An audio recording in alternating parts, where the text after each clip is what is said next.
Right then, so to do the two coloured version of the pendibule, you want to have two pieces of fabric the same size as squares. I'm using the 5.5 inch square, and then on one of the pieces you want to draw a line diagonally from corner to corner, and we're going to be stitching either side. I've used a quilt marker. It washes out with water. It doesn't matter what you use. You just use an ordinary pencil because we're going to be cutting along that line. It's not going to be seen. So once you've drawn your line across, you want to put your two pieces of fabric right sides together, and then we're going to take that to the machine and stitch. What we're going to do is, I'm using a 1/4 inch seam allowance. I'm using my quilting foot here, or piecing foot. So I'm just going to place the edge of that marker onto the line. My needle down, and I'm going to sew from one corner to the other, using that line as my guide.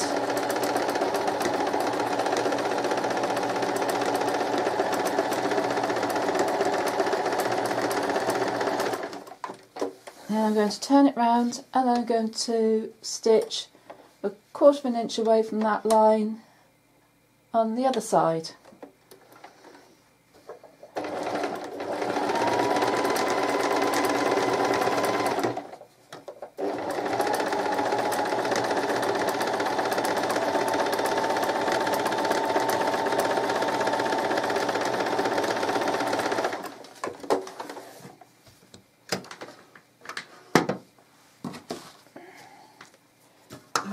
Cut that, and what you have now is you've got your line across the centre, stitched line either side, so when you open it out you've got a triangle of two different colours, and you just want to cut along that line that you've drawn. I do it with scissors. I generally use my rotary cutter and the ruler. So you cut it in half. What we're going to do is follow the instructions that we did for the first one. So you don't need to do anything with it once you've cut it. Leave it as it is, and you're going to sew along those two edges. Again, I'm going to start from the centre and stitch to the centre where we just joined it. So the first side I'm going to stitch all the way across,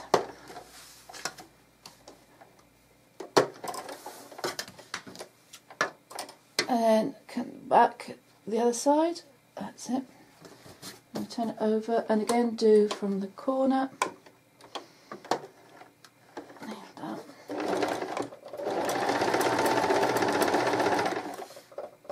Part of the way along, back stitch to keep it secure, lift it up, leave a bit and stitch for a while, and foot down, needle down, reverse stitches, forward and off the end.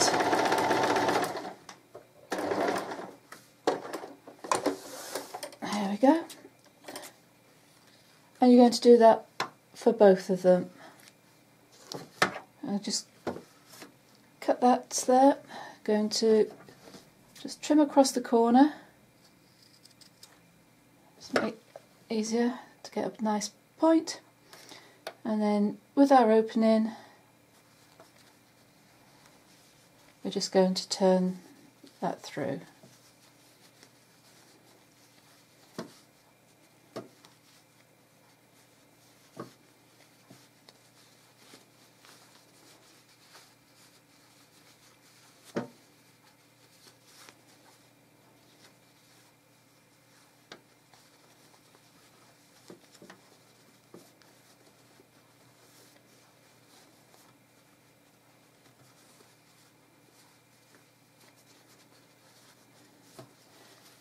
we just need to ease our corners out, making sure in particular the one that's going to be at the bottom is popped nicely.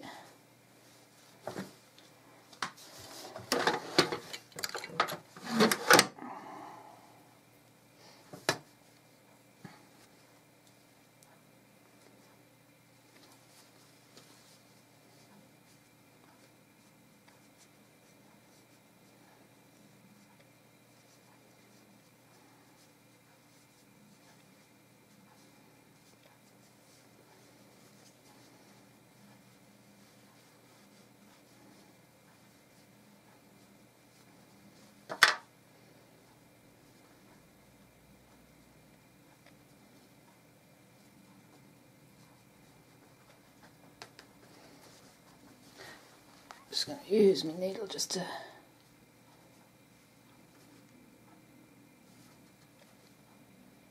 ease those corners out. So I've got my corners pulled out, so now it needs to be filled with lavender.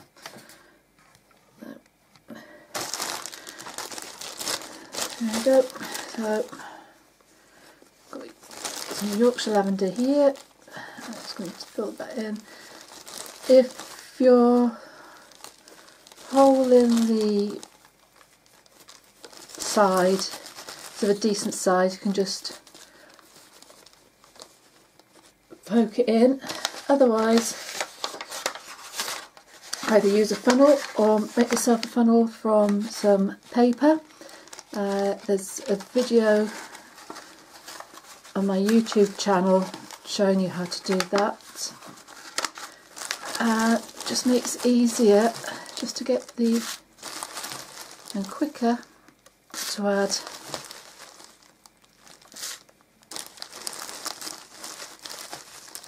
the lavender. So I'm just going to fill some of that in.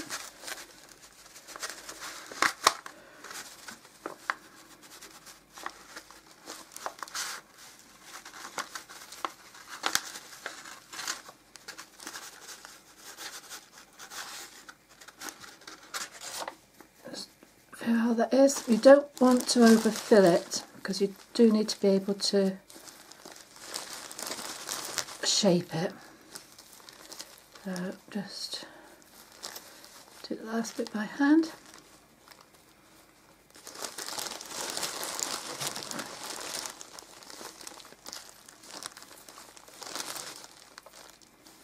There we go, that should be enough.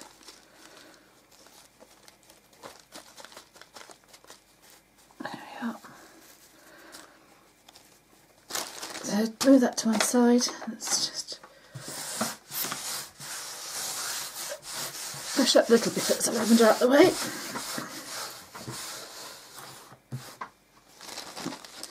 One thing about doing this, it makes everything smell nice. So now what we've got to do is stitch up the gap. Oh, so just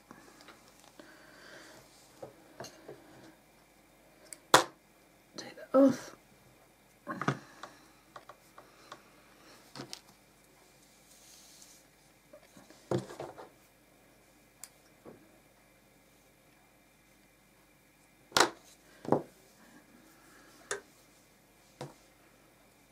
Just thread my needle.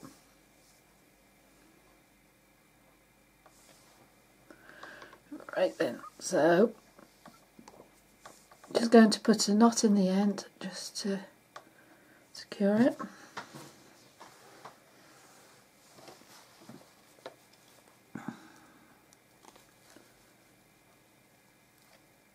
Stop that.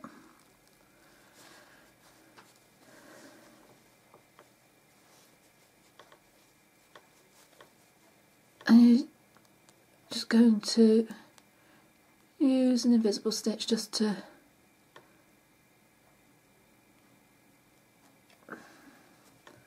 secure that close, and just sticking the end down inside. You're just using, oh, there we go.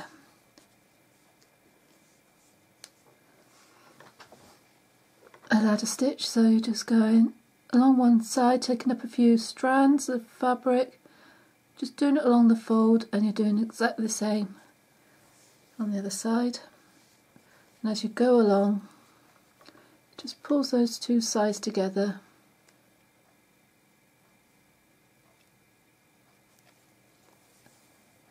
And it's an almost invisible stitch.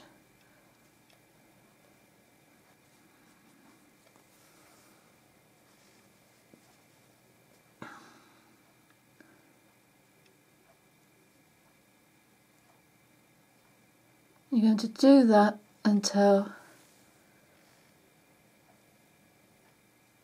you've closed your gap. So once you've sewn all the way along, I'm just going to take a small stitch at the end, put a knot in it, and then I just run the needle underneath and out. Just trim that off, and that's just going to slightly pull it so that once I've trimmed it, the ends then go back inside. So then you're left with your lavender filled triangle.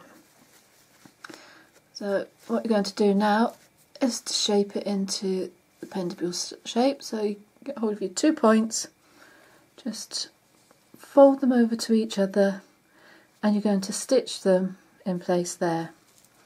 So to do that, have a threaded needle, and you want your thread to be doubled up. Put a knot in the end, and you're going to bury that in between the layers. So on the one side, I'm just going to bring, you're just going to be using the seam as your marker. Pull that through, so my knot's there, and I'm going to place it over on top of the other side. And you just want to make sure your seams are running halfway through your point, so it's evenly placed. There we go. This is the fiddly bit, so just holding it into place, and you just want to ease, oops a daisy, just go,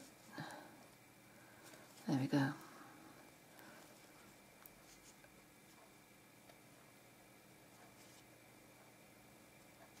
And then you're going to stitch it through both layers.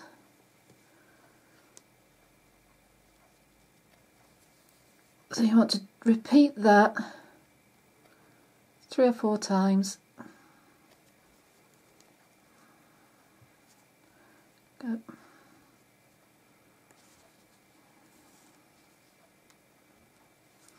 So there we go.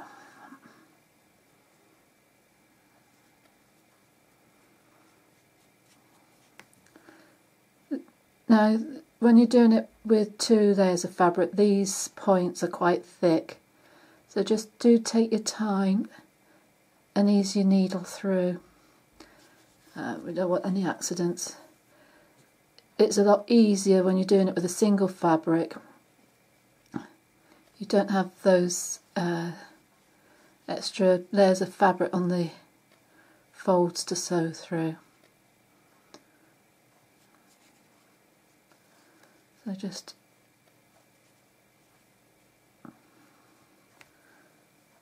work your needle through from one side to the other.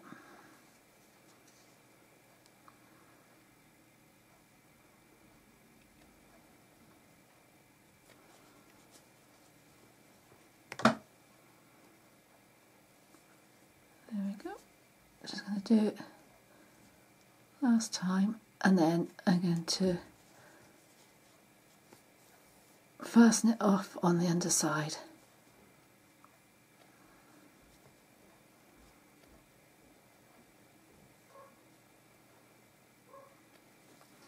I'm just going to, there we go.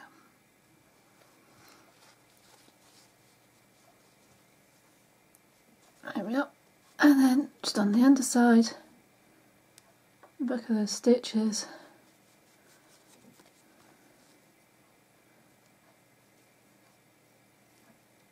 there we are. Just going to knot it off and trim that.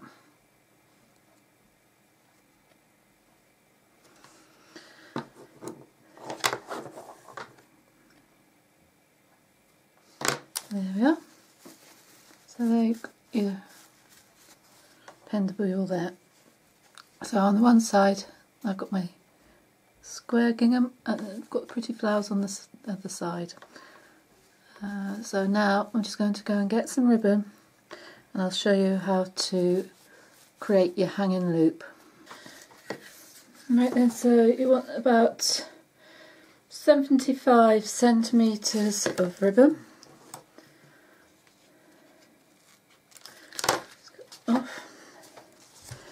And you're going to form it, you're going to fold it in half so that you've got a loop. Now with your loop in one hand, like that, you're going to just put it in place and hold it where the join is. This tail you're going to bring under and through the other side, and then it's coming back over the top, and you're going to take one tail either side of your ribbon. To say, the narrower the ribbon is at on this point, the easier it is to manipulate, but you get nice coverage with it. And at the back you just see how it crosses over and comes over to the front. It's crossing over again, and you're going to make a knot.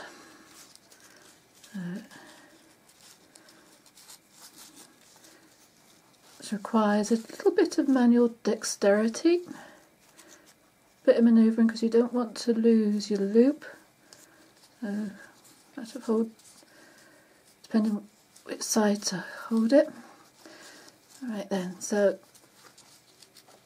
it's holding it in place, and just pull that firmly so that now you have a knot around the top and it's holding that loop in place. So this side, going to, whichever way, if they're the flatter, you're going to fold it through, back round, through to the other side.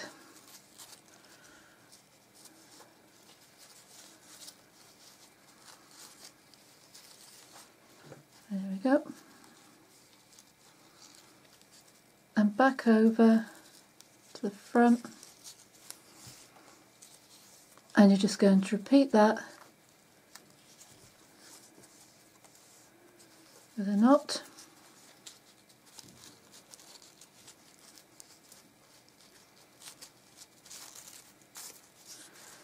There we go. And then you're going to tie a bow.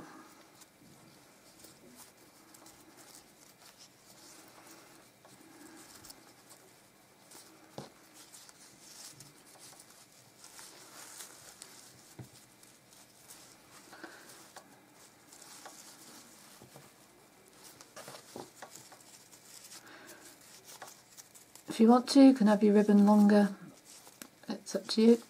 You can make it shorter.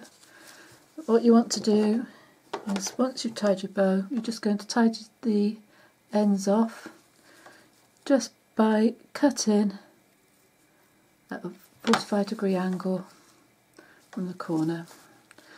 That's from where it's on the roll, so I'm just going to cut that end off because that's had a sticky tape on it. There we go. Then you're just going to manipulate your ribbon so you're happy with it. And then you're going to have a hanging loop, the pretty bow, and as you can see, it's covered the join.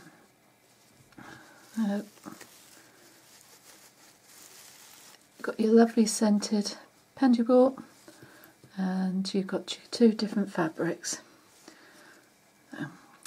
Look forward to seeing the ones that you make.